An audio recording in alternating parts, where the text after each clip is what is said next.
Vishwamitri revival project બાબતે કામગીરીની સમીક્ષા કરવા માટે મ્યુનિસિપલ કમિશનરની અધ્યક્ષતામાં પાલિકા ખાતે એક બેઠકનું આયોજન કરાયું હતું. વિશ્વામિત્રી નદીમાં પૂર આવ્યા બાદ કોર્પોરેશન તંત્ર ઊંઘમાંથી જાગ્યું છે.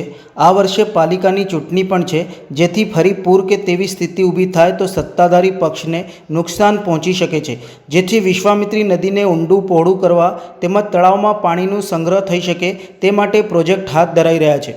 ગઈકાલે વરસાદ થતાં વિશ્વામિત્રીના પ્રવાહમાં આવતા અવરોધો સહિતની પરિસ્થિતિ જોવા મ્યુનિસિપલ કમિશનર દ્વારા પર્યાવરણવિદો સાથે દેણા ચોકડી પાસેના બ્રિજ નીચે ચાલી રહેલ કામગીરીનું નિરીક્ષણ કર્યું હતું. હાઈવે ઓથોરિટીને 30 સ્થળે કામ કરવાનું છે, જેથી હાઈવેને સમાંતર કાંસનું ડ્રેજિંગ કરી એપ્રોચ રસ્તા પર યોગ્ય સંકલનની પાઇપ નાખી પાણીનું વહેણ અવરોધાય નહીં તે રીતની કામગીરી ચોમાસા પૂર્વે પૂર્ણ કરી દેવા મ્યુનિસિપલ કમિશનરે અધિકારીઓને જણાવ્યું હતું. સિંચાઈ વિભાગની ટીમ સાથે જાંબવા બ્રિજ પરથી નદીમાં ચાલતી કામગીરીની ચકાસણી કરી હતી. નદીનો પટ વધુ પહોળો કરવા જણાવાયું હતું. જ્યારે મારેઠા ખાતે નેશનલ સ્પીડ રેલ કોર્પોરેશન દ્વારા નદીમાં કરવામાં આવતી કામગીરી જોઈ હતી. આ કામ 10 જૂન સુધીમાં પૂર્ણ કરી નદીનો પટ મૂળ સ્થિતિમાં કરી આપવા મ્યુનિસિપલ કમિશનરે સંબંધિત અધિકારીઓને કહ્યું હતું.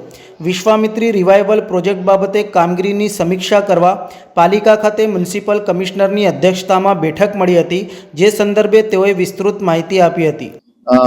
મીડિયાના મિત્રોને આભાર. આજે આપ લોકો અહીંયા પધાર્યા છો. આજે વિશ્વામિત્રી પ્રોજેક્ટ અને કેચ ધ રેન પ્રોજેક્ટ જે વડોદરામાં ચાલી રહ્યા છે.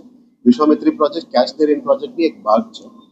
આમાં મોટાભાગમાં તમામ તળાવ ઊંડા કરવાની કામ, નાલાઓ સાફ કરવાની કામ, સાથે સાથે વિશ્વામિત્રી નદીનું પણ પહોળાઈ કરવાનું અને ઊંડો કરવાનું કામગીરી જે ચાલી રહ્યા છે. બહુ સરસ કામ થયું હતું અને અત્યારે પણ એને આગળ લઈ જઈને લગભગ 60% ઉપર પહોંચી રહ્યા છે. આની સંદર્ભમાં 2-3 જગ્યા ઉપર આપણે તકલીફ પડતી હતી.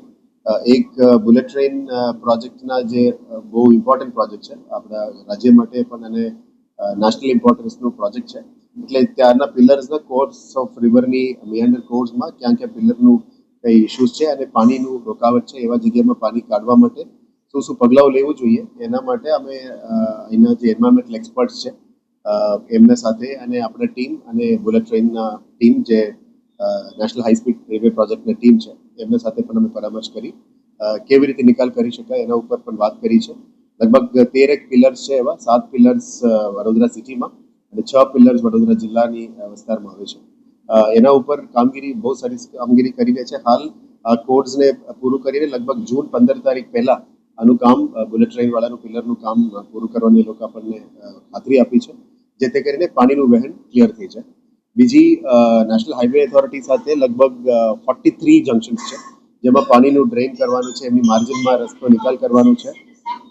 એમની રસ્તામાં જે માર્જિનમાં પાણી નિકાલનું રસ્તામાં બ્લોકેજ આવે છે, કારણ કે ઘણા બધા ગામડાઓની રસ્તાઓ પણ આમાંથી જોડી રહ્યા છે મેઇન હાઈવેથી. એની અંદર જે કલવર્ટ્સ મારફતે પાણી કાઢવાનું હોય એ બધું કામગીરી પણ અમે હાથ ધરવાની પ્રયત્ન કરીએ છીએ. એક જગ્યા જાંબુઆ છે. આ જાંબુઆની જગ્યામાં બહુ મોટી જગ્યામાં ક્લોગિંગ છે, જેમાં નદીની અંદર માટીનું કામ થઈ રહ્યા છે, જેથી કરીને એ પણ જે બ્રિજ બનાવવા માટે પિલર નાખવામાં આવી રહ્યા છે એમાં થોડું અટકાવવાનું ટાઈપનું કામ હતું. એને નિકાલ કરવા માટે પણ અમે આજે પીડી NHIને અમદાવાદથી બોલાવ્યા છે. એટલે પીડી NHI આવીને અમને ખાતરી આપી છે એમાં પણ કેવી રીતે કામગીરી કરશું અને નિકાલ કરશું, જેથી કરીને પાણીનું વહેણ કન્ટિન્યુ થઈ શકે એના બાબતમાં ચર્ચા થઈ હતી. આના સાથે એક્સપ્રેસ હાઈવે પ્રોજેક્ટમાં city irrigation Vadodara irrigation state irrigation છે, એમના સાથે પણ વાત કરી, જેથી કરીને જાંબુઆ અને બીજી એક્સપ્રેસવેની જગ્યામાં આનું કામ જે ડાઉનસ્ટ્રીમ છે, આખા વિશ્વામિત્રી નદીનું પાણી આવે તો પણ ત્યાં જગ્યામાં અટકી જાય એવા જગ્યામાં કાઢવા માટે પ્રયત્ન અમે કરવાનું ડિસ્કસ કર્યું. અને આજે છેલ્લે રિવ્યુ મિટિંગમાં લગભગ 1 કલાક દૂરમાં વડોદરા રૂરલની વિસ્તારમાં જેમાં પાણી ભરી જાય છે, નિકાલ કરવાની છે, એ પણ એક્સપ્રેસવે સાથે અને NHI સાથે ચર્ચા કરવામાં આવી છે, જેથી કરીને વિશ્વામિત્રી પ્રોજેક્ટનું અમે કમ્પ્લીટ કરવામાં ઇઝી રહેશે. પણ આના સાથે સાથે કેચ ધ રેન પ્રોજેક્ટની અંદર સિટીની અંદર લગભગ 40+ લોકેશન્સમાં તળાવ ઊંડા કરવાનું કામ, ખાસ કરીને ગઈકાલે અમે આજવાની વિઝિટ પણ લીધી. આજવામાં પણ અમુક કામ બાકી છે, કારણ કે આજવાની કામ ખાલી 35% થયું છે. આપણે સ્વીકારવું પડે, એને ફાસ્ટ કરવાની જરૂરિયાત છે. એ પણ કામગીરી વહેલા કરવાનો પ્રયત્ન કરીશું. અને પ્રતાપપુરા અને બીજા સરોવરમાં કામગીરી સારું છે. પણ એટલે અજવાને થોડું મોટું કરવાનો પ્રયત્ન કરીશું, પણ ડેમનું સ્ટ્રક્ચરલ સ્ટેબિલિટી એફેક્ટ ના થાય એ રીતનું વચ્ચેનું ગ્રીડ મૂકીને જ કામ કરવાનો પ્રયત્ન કરીશું. અને સિટીમાં જેટલા ખાસ અને નાલાઓ છે એ પણ સાફ કરવાની જરૂરિયાત છે. ગઈકાલની ચોમાસા પછી આપણને થોડું ઇનપુટ્સ પણ મળ્યું છે કે જે જગ્યામાં વધારાનું કામ સ્પીડઅપ કરવાની જરૂરિયાત છે એ પણ અમને એક આઈડિયા આવ્યું છે, જેથી કરીને સિટીના પ્રાયોરિટી છે જે પાણીનું વોટર સપ્લાય અને સિટીના ડ્રેનેજ સિસ્ટમ્સ, એના ઉપર મેક્સિમમ ફોકસ અત્યારે રહેશે વિશ્વામિત્રી પ્રોજેક્ટ સિવાય. અને ગઈકાલનું જે મોન્સૂનની આગાહી અથવા સાયક્લોન એક ડિપ્રેશન તરીકે આવ્યું હતું અને થોડું ડ્રિઝલિંગ થયું હતું, એમાં પણ વીએમસીની ટીમ બહુ સારી રીતે કામગીરી કરી છે. 100% પબ્લિકની એક્સપેક્ટેશન પ્રમાણે અમે પહોંચી ના શકીએ તો પણ 99% અમે કામ કરવાનો પ્રયત્ન કરતા જ આવીએ છીએ. આજે પણ જે રિવ્યુ મિટિંગ હતી એ કેન્સલ રાખ્યું હતું, જેથી કરીને બધા લોકો કામ કરી શકે. પણ હું ખાતરી આપીશ આવનારા દિવસોમાં સાફ સફાઈ, ડ્રેનેજ, સેનિટેશનનું કામ ઉપર વધારે ભાર મૂકીશું અને જે જગ્યામાં સિટીનું બ્યુટિફિકેશન પર વધારવાની છે એમાં કામ વધારે કરીશું. પણ આશા એ જ છે કે આ વખતે વરસાદના સમયમાં પાણીનું ફ્લડિંગ ના થાય સિટીમાં, એના માટે પ્રાર્થના કરીએ છીએ અને આપ લોકોની મદદ પણ બહુ મોટું છે. આપ લોકો બહુ સહયોગ આપી રહ્યા છો, જે પણ સારું કામ થઈ રહ્યા છે એને પણ આપ લોકો કવર કરો છો. પણ એવું કંઈ ક્ષતિ અથવા ખામી હોય એ પણ આપણે ધ્યાને મૂકવાની આપણે વિનંતી કરીએ છીએ, જેથી કરીને આપણે વધારાનું સારું કામ કેવી રીતે કરીએ એના માનનીય મુખ્યમંત્રી સાહેબના માર્ગદર્શન અને રાજ્ય સરકારની માર્ગદર્શન હેઠળ વીસી થઈ હતી.